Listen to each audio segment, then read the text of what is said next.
multiply the quantity x to the 6th minus 4 times the quantity x to the 8th plus 4. In this case, we're going to multiply using FOIL, so the first term times the first term. So that would be x, and now we add the exponents, so 6 plus 8 is 14. Now the outer terms, x to the 6th times positive 4, 4x to the 6th. The inner terms, negative 4 times x to the 8th, for negative 4 times x to the 8th. And then the last terms, negative 4 times positive 4 is negative 16.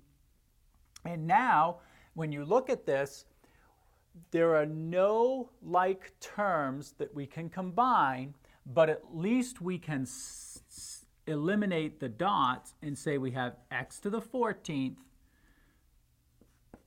And actually, at the same time, let's write it in descending powers. So we'll put the minus 4x to the 8th next, then the plus 4x to the 6th, and minus 16.